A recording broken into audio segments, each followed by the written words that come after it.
medical aid, I thank Humphrey for being at the forefront. It's a real fight. Because, you know, getting medical aid in Uganda is not really a right now, yet it's supposed to be a right. It's like a privilege. So at the moment, he will tell you the achievements in that line and how much goes into that particular angle of ensuring that everybody is treated as and when the person is injured. Then we have funds to teams, to junior teams. And here we are going to get the weaknesses in the report. What are the gaps? What are the shortages? Then we have training. We have partial scholarships. We have full scholarships. We have people who pay for themselves.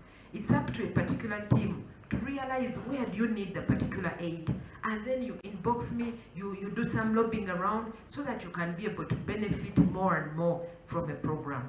We have awards. These awards are also a consuming angle. But someone has liberty to ignore all that, said, I don't want awards. Let's convert the money to something else. After all, the president was day in, day out saying that they don't appreciate.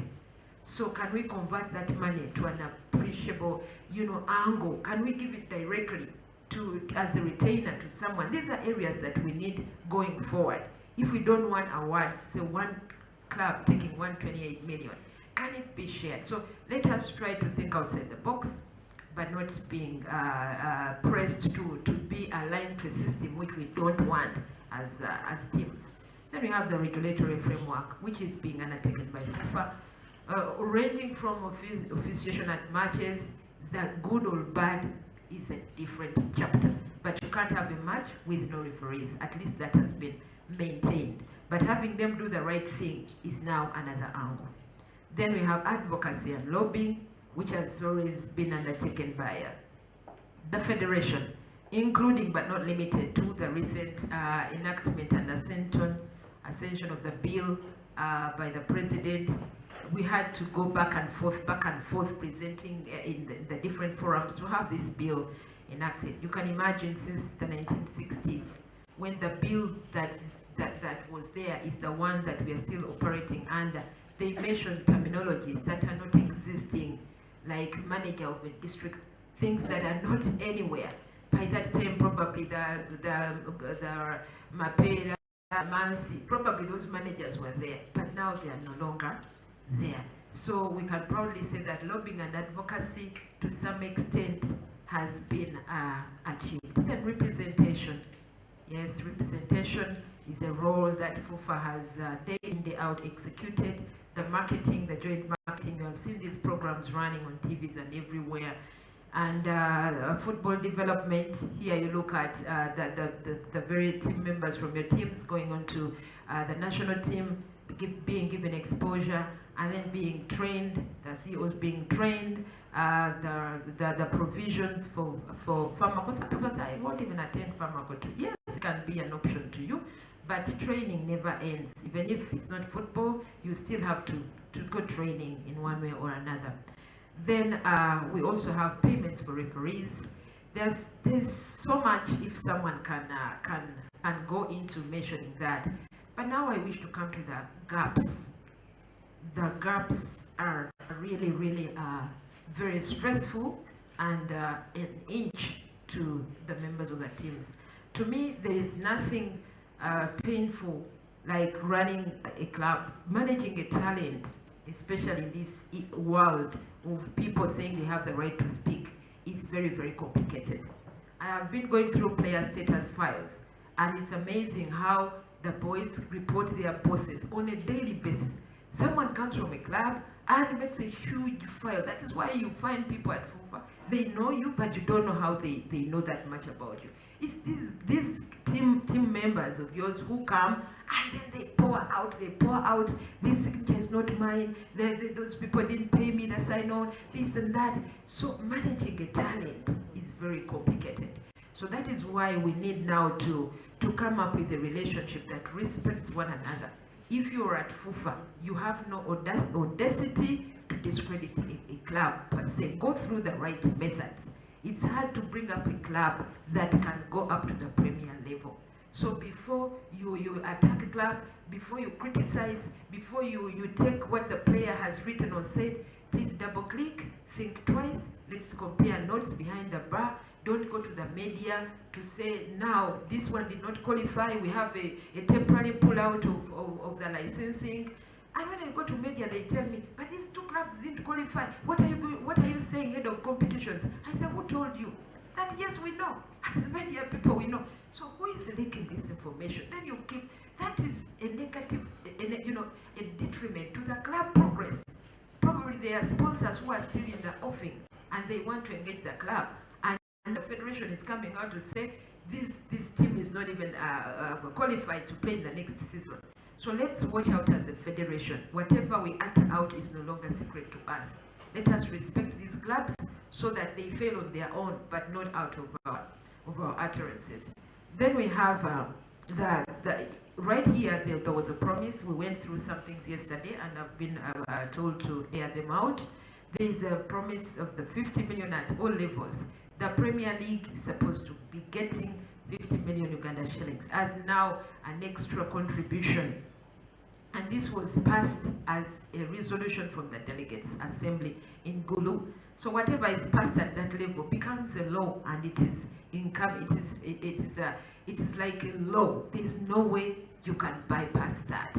So when we go back now to Moroto, what are we going to report? Has this money gotten into the coffers? Then there are these reports of saying, no, we formed a committee, and this committee is going to look at how, where, what of that money. But it's taking forever. It's actually coming to month 12.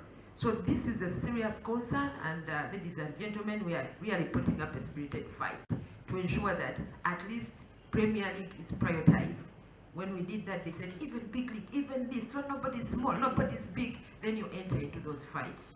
But the Humphrey here and Tim will answer specifically on where is that money and when is the money coming into force so that the teams can step up their cash flows. Then we also resolved yesterday that we have, as a group, there should not be any more abrupt introduction of policies and circulars that are saying next week, do this. Ladies and gentlemen, it's very, very disastrous to a club that has been planning through 12 months or so to come up with, to stage a play or a season that will amuse its fans. Then we come up with a circular. I know that sometimes it's cut and paste. FIFA does this, then this one does that, then CAF, then back to you, all the way to Uganda. But now we are saying that we need to synchronize this and be given time.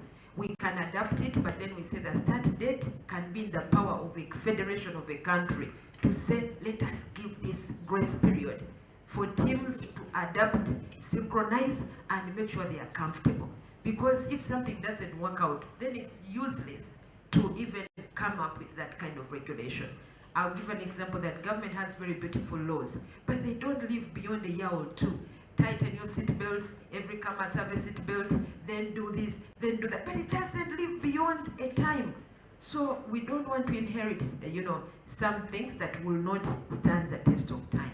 So we agreed, and we are in reference to the very previous circular, and I think the members here who are concerned know it very well. So the rest we'll go on discussing, but we are setting it as a standard module that teams will always sit to be given time and to synchronize and give feedback on it. Then we also said that the chairpersons of the clubs, the topmost decision-making people in the clubs, should always endeavor to attend some of these critical engagements, like the AGM, the breakfast meeting. This where it shall be you, and then let it be you. Some of the institutional clubs, I'm sorry to mention this, some of them are preoccupied. The commissioners are preoccupied in their ministries, so they don't even know that when you're chairman of a club, it goes beyond, sometimes making a requisition with the minister and PS. It goes into going into the football industry, fraternity, and you engage with them and you mix up with them. So I'll encourage that this we made as all of us, so let it be that if the topmost decision-making person is required, let that be. But when he comes, let us respect his presence and stick to the items that are befitting the presence of that chairperson. Because they say, no, when I go there, stereotype, the same things, this and that, this and that. So let us all change to ensure that no garbage in and no garbage out. Then we also agreed that reports should always be going through me, the third vice president at Fufa. Engage my inbox, as I always normally engage your private inboxes. Let us agree to disagree. It doesn't matter, but put it on record and show me that today I said hi and you did not respond. But when you come here and mention, and then I don't know that you needed a cup of tea, then that's really not fair. So let us ensure that when you are given a circular and you're not in tandem, you don't agree with it, inbox me, I'll just get onto my steering wheel and go where that letter came from and I'll give you feedback. To me, I'm proud to do that. Then we also agreed on flexibility, club licensing. I am not sure at what level, because you know this is a template that comes all the way down, and club licensing is the tool that governs football worldwide. So make sure that when you say flexibility, we know the no-go areas in the industry. Otherwise, we shall bring garbage to play with you. Yet for you, you stand alone, you measure to that level, and then we bring total crap. And you say that, how was this person, licensed to come and play with us at the standard of. Some of these tools are meant to standardize people to the level of the Uganda Premier League.